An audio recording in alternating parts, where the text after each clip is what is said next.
โอ้ผู้สาวแถวนี้เล็บยาวเนาะตัวตำสินต้องใส่เล็บต้องใส่เล็บเกาะไอ้ถามแน่ไอ้คือเห็นเล็บเจ้ายาวขางนะโอ้เล็บคือยาวขางเดียวจังซี่เด้อทุกคนเด้อเล็บยาวๆนั่นนี่นะแต่ว่าขางนั้นบ่มีแสดงว่ามีขางนี่ขางเดียวแสดงว่าเพิ่นเฮ็ดได้เกาะขางนี่ก็คือเกาะฝายมันเป็นสีแบบนี้เด้เกาะมันแต่งสีเด้โอ้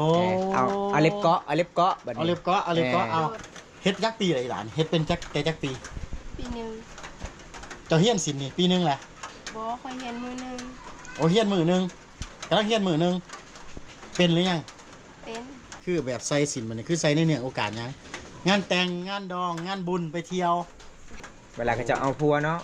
แล้วก็ใส่ชุดนี้โอ้เดี๋ยวเขาคิดก่อนที่เห็นคลิปจะถ่ายงานแต่งที่เขาใส่ชุดแบบนี้หลายๆคนน่ะคือเอามากันเอามาอวดกันว่าเฮาก็มีอวดแม่นตู้ก็ไล่นี่เฮาไล่นี่มีแต่คนงามนั่นแหละจากเวียดนามมาเยี่ยมมายามเพิ่นก็สิได้เอาเนื้อสดๆเลยทุกคนเลย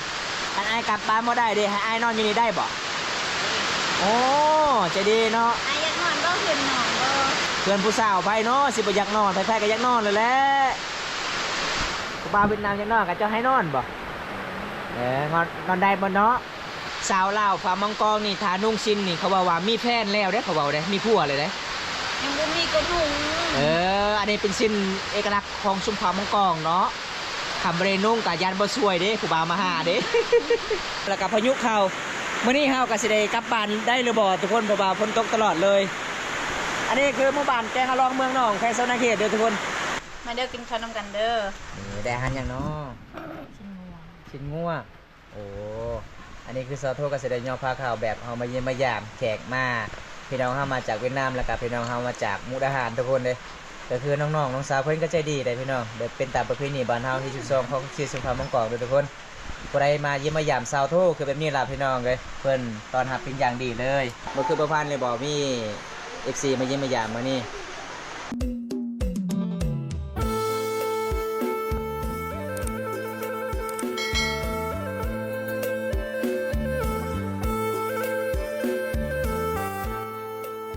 ได้หามาติใส่เนาะน้องละไอยังสื่อนะเจ้าไอเวียดนามหรือเปล่าไอไทยไอไทยเพิ่นก็สิได้ย่อพาเข้าทุกคนเลยเมื่อนี้มี FC บอมตามาจากเวียดนามมาเยี่ยมมายามเพิ่นก็สิได้เอาเนื้อสดๆเลยทุกคนเลยจะกินดิบหรือเปล่ากินแบบซุกกินซุกเนาะลวกเอาเนาะน้องก็สิลวกเอาเลยทุกคนอะไรบ้านเสาโทคือเป็นนี่ล่ะทุกคนเพิ่นก็จะได้แห้งเลยเพิ่นก็จะได้ย่อพักข้าวให้กินมื้อนี้ขอโทษน้ำละลายทุกคนเสียงพลมันดังหลายเลยพี่น้องสิกลับบ้านบ่ได้อันไอ้กลับบ้านบ่ได้เด้ให้ไอ้นอนอยู่นี่ได้บ่โอ้จะดีเนาะไอ้อยากนอนก็คือนอนบ่โอ้เพื่อนผู้สาวไปเนาะสิบ่อยากนอนแท้ๆก็อยากนอนเลยแหละ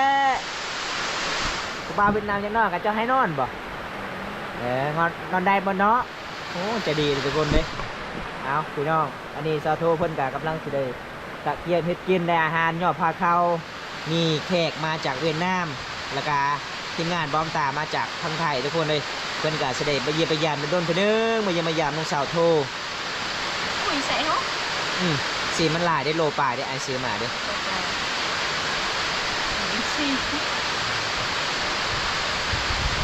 ถ้านางเจ้าวันนี้ครับเนาะเขาว่า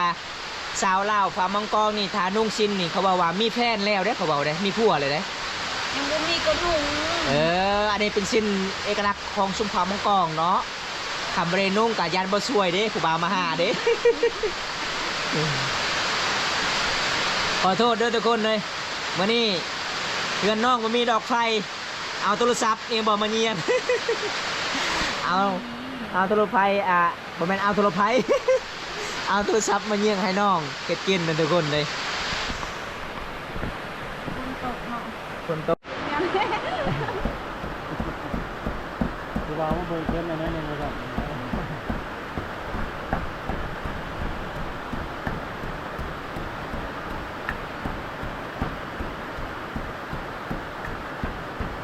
นั่งเกี่ยวเราจะดูแกงนอนเรื่องอย่าอุ้ยเด้อ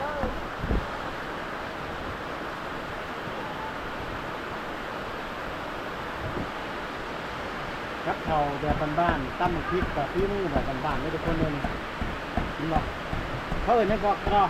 รอ ปลาเตี้ยว ก็เตรียว ปลาเตี้ยว ก็เตรียวไหมก็เตรียวไหม ปลาเตี้ยวปลาเตี้ยว ก็เตรียว เออ ก็เตรียวคือตั้มพริก ตำมันเผ็ด ก้อนคือต เออ ำเตรียวหรือคือห แต่ มัก ต พริ ก ก เมียน แม่ ก็ล่ะ นาแฮปปี้นะทุก ไปต่อแฮร์ติ้วให้เดิมนะ เป็นคุยภาษาเป็นคนดูเรื่องกันดีนะ แบบเตียง ข้าว เนาะ มืดตึ๊บ แบบเตียงเนาะเธออันพอ แต่ว่าเผ็ดแห้งเนี่ยเผ็ดนี่ เผ็ดแห้งมันเหรอ แห้ง เตรียวแล้วนี่เผ็ดแห้ง กินแล้วเผ็ดลายเลย เผ็ดหลายโอ้จัดไปสั่เอาผู้บ่าวเบียดเมื่อบ่ได้หรือไม่ใช่เด้อ ไอ้ก็มีเอาบ่ได้คือกันน่ะ กดเออ เดี๋ยวมาให้นอนเหรอวะ คือกับเมื่อบ่ได้คือกันแมนก็นอนเด้อ ไปเก้าคนเก้าคน ล็อกหรือ เก้าบ่ เออเกี่ยวไว้เด็กก็ดี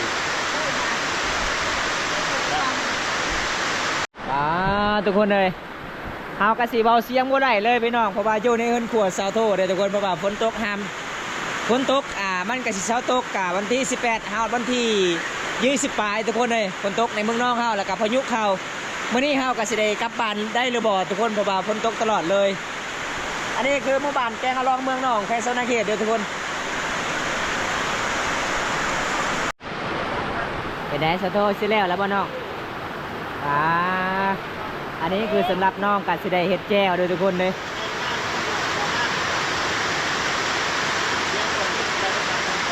อันนี้มีอาหารน้องกัดสิได้ย่อมานี่มีซีน น่าตั้งให้แกะอันนี้แกะ แกะรถแกะรถแจกเลย ฮะแกะเบียร์ห้อง ยังเลยนะหน่อไม้ ไม่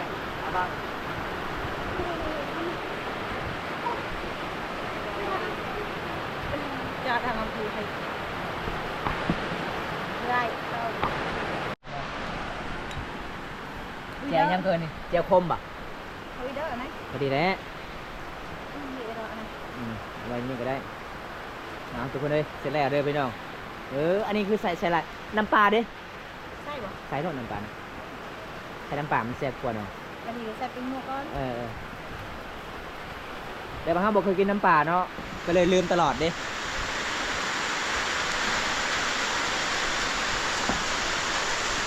อันนี้น้องก็สิได้ใส่เลยนี่ ดีป่ะ ดีแล้วพอดีแล้วอร่อยอร่อย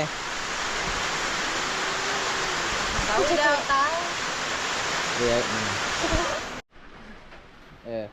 อย่างเลยอันนี้น้องสาวเพิ่นก็สิได้ยอผ้าขาวเลยเด้อพี่น้องเลยนี่ใจดีแท้เลยพี่น้อง อะบังเนาะ บัง กินกันด้วยทุกคนได้กินข้าวน้ำกันได้มาครับติ๊กกล่องก่อน นี่สิได้สักเท่า มาเด้อกินข้าวน้ำกันเด้อ นี่ได้อาหารอย่างเนาะ ชิ้นงัว ชิ้นงัวโอ้อันนี้คือซอโทก็สิได้ยอผ้าขาวแบบเฮามาเยี่ยมมายามแขกมาพี่น้องเฮามาจากเวียดนามแล้วก็พี่น้องเฮามาจากมุกดาหารทุกคนเลยก็คือน้องๆน้องสาวเพิ่นก็ใจดีได้พี่น้องเดี๋ยวเป็นตามประเพณีบ้านเฮาที่12ของชื่อสงครามมังกรทุกคนผู้ใดมาเยี่ยมมายามซาวโทคือแบบนี้ล่ะพี่น้องเลยเพิ่นต้อนรับเป็นอย่างดีเลยมาพี่น้องมากินข้าวน้ำกันทุกคนจบป้ายังมาอิ่มเนาะกินเนาะ กินในไร่รถให้มันตุ้ยดิโตจ่อยตลอด ไปบ้านนี้บ่ได้กินข้าวเด้กินได้ขาบเดียวทุกคนเลยบัดกลับบ่ได้กินข้าวเลยเอาไว้เลยน้องเลย นี่แห้งกระเต็กเล็กจอยเป็นยังกำลัง อันนี้คือประเพณีเฮาเลยทุกคนเลยน้องสาวเพิ่นก็สิกะเตรียมเลยเอาไว้เครื่องของต่างๆตั้งแต่เราไปกับคอยบันซื้อหลังจากนั้นเราไปป่าเลย ของห้ายิงมูเลยทักทายอยู่แบบมาแล้วกี่ไปได้อ่านเรื่องแต่ว่าไม่เคย เขาก็ต้องคุยกันในบริษัทมีลา ตัวแชทโดนของเขาเลย ถ้าเขาบ่มีแล้วเป็นลาเป็น วันนี้เป็นยังไงน้องโซโทรู้สึกที่แขกมาเยี่ยมมายามรู้สึกดีใจบ่ดีใจเนาะบ่คือประพันธ์เลยบ่มี FC มาเยี่ยมมายามมานี่อ๋อ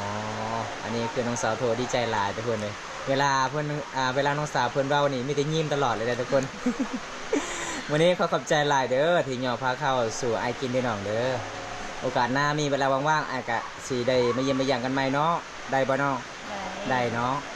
เอาทุกคนเลยตอนนี้น้องสาวเพื่อนกะสิได้แต่งตัวงามๆได้เอากะสิได้กลับบ้านก่อนเพราะว่าช่วงนี้ก็ช่วงในหน้าฝนเดินทางมันก็สิลำบากทุกคนบ่ได้รับชมคลิปนี้แล้วก็ขอให้อยู่ดีมีแห่งเด้อพี่น้องเลยขอให้ร่ำให้รวยบ่ว่าจะเป็น FC บอมตาในประเทศและต่างประเทศคลิปหน้าพบกันใหม่เนาะสาวโทเนาะบ๊ายบาย FC ด้วยน้องเด้อบ๊ายบาย สาวเฟออายุเท่าไหร่19 ปีโอ้ผู้บ่าวร้ายอยู่บ่เคยฮะโอ้ผู้สาวแถวนี้เล็บยาวเนาะ เราตำสินนี่เด้ โอ้ตัวตั้มสินต้องใส่เล็บ ต้องใส่เล็บเกาะ ถ้าแม่นผู้สาวมีเล็บนี่แสดงว่าตั้มสิน ตำสิน โอ้ยความรู้ใหม่เลยนี่ความรู้ใหม่เลยความรู้ใหม่เลยความรู้ใหม่ไอ้แล้วนี่ นี่ได้แซวเพอไม่สินนี่บ่จะตำบ่แต่มันเป็นสีต่างเนาะโอ้ทุกคนภาษามังกรเอิ้นว่าสินจกโอ้สินจกนุ่งแล้วมันจกบ่ สินมุกเดียวได้สินมุกนะต่างกว่าสินมุกสินมุกต่างเนาะอันนี้คือสินเป็นราคาแพงทุกคนคันสิขายก็ตก7-8 แสนเด้สินราคาแพงๆเอกลักษณ์ของชมพมังกรเลยไปยินไปยามเมื่อนั้นน้องสาวเพิ่นก็สิได้ตำชิ้นนี่ล่ะพี่น้องสุดนี่ล่ะเพิ่นว่าโสดคอยย้อนตำชิ้นนี่ล่ะอายเอ้ยบ่มีไผมัก แต่ละมื้อแต่ละวันมีแต่นั่งตำชิ้นเนาะอ๋อเอาทุกคนเดี๋ยวก็บอมตากสิพาทุกคนพาน้องสาวเพิ่นก็สิพาไปเบิ่งบ่น้องก็สิได้ตำชิ้นดำรงชีวิตแบบตามประเพณีของชมเผ่ามังกรนี่ทุกคนเด้ สิพาอ้ายไปเบิ่งได้บ่น้องได้เนาะ ไอ้ถามแน่ไอ้ก็เห็นเล็บเจ้าเหย้าขางหนึงมือน่ะนี่ไอ้เขาเบิ่งแน่เด้ออีหล่ะเด้อโอ้เล็บคือเหย้าขางเดียวจังซี่ฮะเพิ่นเอาไว้เฮ็ดหยังให้ล่ะทำซิน โอ้ เอาเล็บเหย้านี่ แล้วก็มาเกาะเต็มหูบสีนี่เด้ คือเบิ่งจังซี่นี่น่ะเขาอ้ายกูนี่เด้อทุกคนเด้อเล็บยาวๆนั่นนี่น่ะแต่ว่าขางนั้นบ่มีนี่ บ่มี แสดงว่ามีขางนี่ขางเดียว แสดง ข้ ว่าเพิ่นเฮ็ดได้เกาะ างนี้ก็คือเกาะฝายมันเป็นสีแบบนี้เด้เกาะมันแต่งสีเด้ โอ้ เอาเล็บเกาะแบบนี้ เอาเล็บเกาะเอา โดย ต้อง ถ้าบ่ จง มีเล็บ เหย้า คันถ้าบ่มีเล็บนี่คือเฮาเกาะบ่ได้มันยาก โอ้ คือเฮาสิเอาไม้มาแหย่เด้ ก็เลยใส่เล็บแบบเกาะเอา โดย นี่คือความรู้ใหม่เฮาได้นี่ เอาแท้ได้เปล่า อันนี้เป็นเรื่องจริงนะ อันนี้คือมันง่ายเนาะเพราะว่าสินเท่านี้นะ แม่น ส่วนมากสิเป็นสินแบบคือน้องใส่นี่สิเป็นสินบ่ได้ต่ำ แม่น คือ บ่ ตำบ่ ตำอยู่แต่ส่วนหลายเฮาเกาะหลาย ผมหมายถึงว่าต่ำจึกกับเกาะ เกาะแต่งรูปสีแบบเขาจะได้รูปดาวบ่จะได้รูปช้างบ่ต้องเฮ็ดนี่นั่นนี่ไร เกาะหมายถึงว่า เกาะ ก็คือเอานิ้วน่ะเขียนภาพใน แม่ ภาพ นแม่น แล้วก็ต่ำตึก ตำตึก แล้วก็ เอา ส่วน อีก มากสิเกาะหลายกว่า แม่ เพราะว่าสินที่น้องใส่นี่ถ้าให้เว้ากันง่ายๆคือมันสิบ่ค่อยแน่น แม่น มันสิบ่ค่อยแน่นเพราะว่าส่วนมากเพิ่นสิเกาะเป็นลวดลายเอาเนาะเฮ็ดจักปีเลยหลานเฮ็ดเป็นจักปี ปีหนึ่ง เจ้าเฮียนศิลป์นี่ปีนึงแหละ บ่ค่อยเห็นมือหนึ่ง โอ้เฮียนมื้อนึงกำลังเฮียนมื้อนึงเป็นหรือยัง เป็น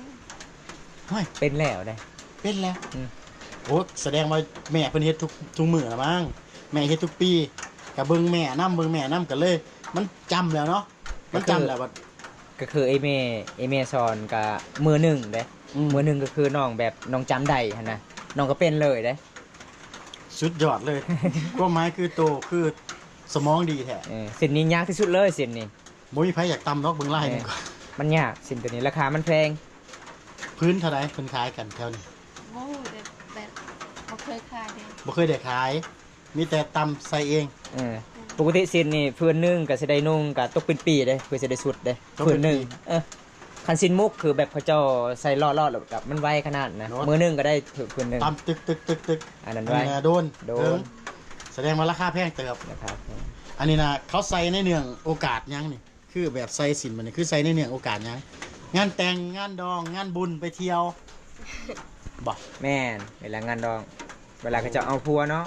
แล้วก็ใส่ชุดนี้ โอ้เดี๋ยวเขาคิดก่อนที่เห็นคลิปจะถ่ายงานแต่งที่เขาใส่ชุดแบบนี้หลายๆคนน่ะ แม่ คือเอามาเอกันเอามาอวดกันว่าเฮา แม่ ก็มี มาอวดแม่น ตู้ก็ไล่นี่เฮาไล่นี่มีแต่คนงาม เออนั่นแหละ เออ มันเป็นเอกลักษณ์ของชุมพรมังกร ๆเป็นเอกลักษณ์ โดย อันนี้นะตำเป็นแล้วตอนนี้นะตัวตำอยู่บ่ตอนนี้นะไอ้ายเขาเบิ่งได้บ่ว่าเฮ็ดจังไดเขาเบิ่งได้เด้ออีหล่ะเด้อ ได้ พาไปเบิ่งน้องนำทางเลยอีหล่ะ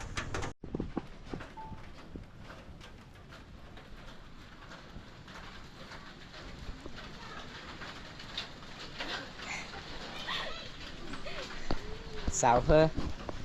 อายสังเกตลองเบิ่งเจ้ามื้อนี้ยังเจ้าคือบ่ใส่เกือบบ่มีเกือบบ่เนาะเกือบขาดอีกแล้ว ขาดอีกแล้วเนาะมื้อนั้นก็น้องก็เป็นสาวเลี้ยงงัวแต่เพิ่นเกือบขาดแล้วก็มีผู้ใหญ่ใจดีเห็นคลิปบำตาถ่ายแล้วก็เลยผู้ใหญ่ใจดีก็สงสารน้องซื้อให้น้องเกือบมื้อนั้นทุกคนเลยซื้อไม้ก็ขาดอีกแล้วแสดงว่าเจ้านี่เป็นคนดุเลยเนาะไปเลี้ยงงัวตลอดเนาะหลังจากพักเลี้ยงงัวแล้วก็คือเจ้าก็สิได้ตำหูแบบนี้ตลอดเลยโอ้นี่จะเบิ้งนี่เห็นบ่มาเบิ้งเราเกาะ ขาดอลีเบาเสียบตานะ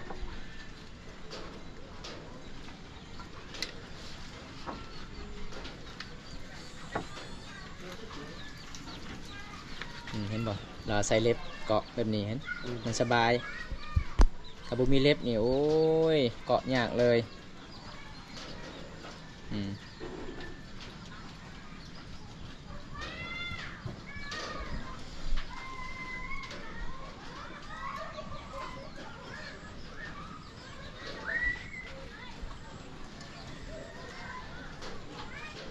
ซาขนาดสิ่งนี้ สาที่เราเป็นครับ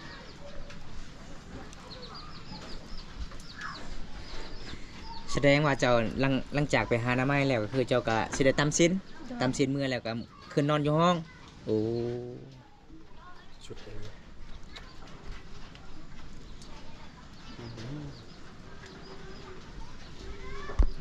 ปกตินะ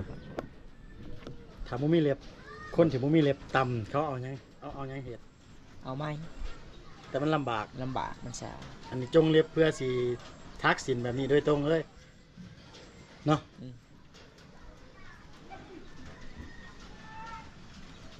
มีแต่ผู้หญิงในตำใดผู้ชายตำมาเป็น เรียวเลยผู้ชายแบบนี้ ผู้สุดนี่รับ3 ปีเบิดอันนี้แต่มันมีลายสีเด้ขายกับชาวซื้อมามีลายสีส่วนลายผู้หญิงตามสิ้นนี่ก็ส่วนลายบริษัทเกือบเนาะเขาใส่เกือบขาดตลอดได้เหยียบไปเหยียบมา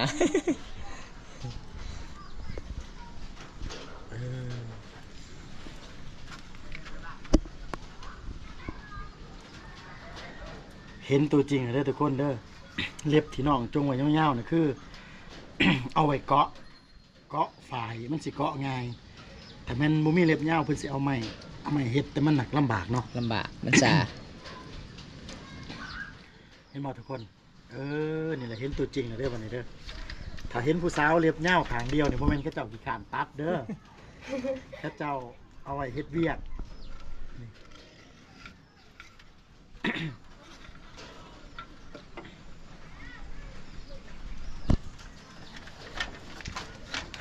โอ้ยเพื่อสิได้แต่ละแตกอันเนี้ยเอ้ย คิดตะเมอยเทเดีเนาะ เกาะอีกเห็นบ่ ก็อีกแหละตั้มมาเดียวนี่ก็อีกแหละ เออ โอ้ยสมพ่อฟื้นน่ะ7-8 แสนนั่นแหละแม่นบ่ ฮอดได้มันบ่7-8 แสน ฮอด ประเภทนี้น่ะมีคนสืบทอดต่อเลยเด้อทุกคนเด้อนี่คือน้องอายุ19 ปีนี่น้อง ผู้สาวนี่ส่วนลายยากได้สิได้ตำสิแบบนี้นี่ในหมู่บ้านกับลาวเก่งเด้ลาวเก่งสาวโทแล้วตำบ่เป็นเด้ คิดว่าบ่เป็นเพราะเล็บบ่เห็นเล็บยาวอันนี้น้อยไซส์นี่ก็แม่นได้หันยางไปเลยเนาะ แม่ โอ้เบิ่งครับของอะไรได้เกือบกับว่าใส่เนาะมันของเนาะถ้าใส่เกือบมันบ่ของเนาะ มันบ่ถนัด น้องเฟอครับน้องเฟออายุ19 ปีเนาะอีหลาเนาะขยันครับวิถีชีวิตแบบบ้านๆชาวบ้านก็ประมาณนี้เลยเด้อคักแล้ว มาเพื่อจะได้เส้นนุ่งกับมันง่ายเนาะซอเพอเนาะมันเมื่อยหลายเด้อันนี้เป็นประเพณีบ้านเฮาทุกคนถ้าผู้ใดเป็นสาวโสดสาวขยันก็ต้องแบบนี้ล่ะทุกคน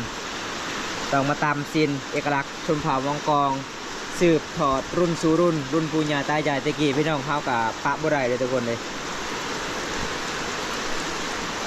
ถ้าคือเศร้าโทก็ยังใจดีพี่น้องถ้าผู้ใดอยากไปเฮียนน้ำน้องกับมาเฮียนได้อยู่เฮือนน้องเลยน้องว่าสิสอนฟรีเด้อทุกคนขันอยากให้น้องไปซ่อนอยู่สวัสดิเขตบ่หรือว่าตั้งแพงน้องบ่ไปเพราะว่าน้องก็ติดภารกิจหลายพี่น้องเลยน้องใจดีเลย อันนี้เขาบอกว่าคนโบราณบอกว่าคันท่าผู้ชายถึกอันนี้ก็จะเป็นพ่อไม้เนาะเขาบอกเนาะกูไม่มีอ่ะบ่ พี่น้องเลยถึกไม้อันนี้ก็มันง่ายเลยทุกคนเลยมันเป็นตามความเชื่อแบบโบราณคำผู้หญิงกับบุมีผัวคำผู้ชายกับบุมีเมียเขาบอกพี่น้องอยู่เป็นโสดตลอดปีเลยถ้าเขาถึกอันนี้แบบผู้หญิงก็จะได้จำซิมเขาอยู่ไกลๆทุกคน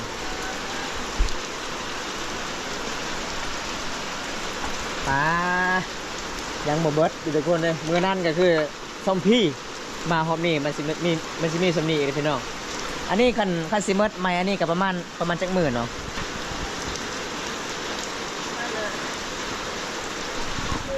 มือหนึ่งเบิดเนาะโอ้หลังจากเอาลงหมดแล้วก็คือต้องเอาขึ้นต่ออีกโอ้กลับไปกลับมาสำหรับไม่ที่เจ้าเฮ็ดคือไม่ถูกเลยทุกคน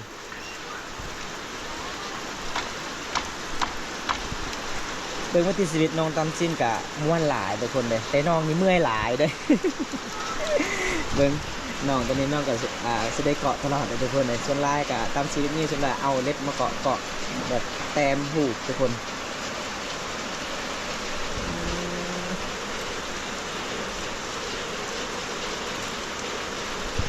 ได้เงินมาแต่ไซจะซื้อขายเมื่อเช้าเพิ่นขายไหวอีกเลยคือว่าเสาห้องเมื่อนั้นขายมาซื้อบัตรเติมเงิน บัตรเจ้าขายไหวซื้อขายตามสินทุกคนเลย น้องก็คือเป็นคนสู่ชีวิตอะไรได้เพื่อจะได้สินลงทุกคนต้องขายไหวอีก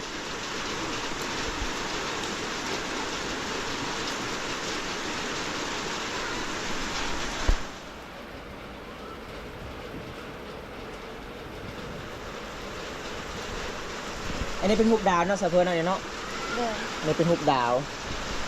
หุบซางบ่มีบ่หุบซางบ่จะบ่ได้เฮ็ดบางคนก็เฮ็ดหุบซางบางคนก็เฮ็ดหุบมิงกระเบือบางคนก็เฮ็ดหุบหมู่ทุกคนเลยแล้วแต่เฮามักแต่ละหุบแต่ละสีก็แล้วแต่เฮาอยากแต้มเอาเด้อทุกคน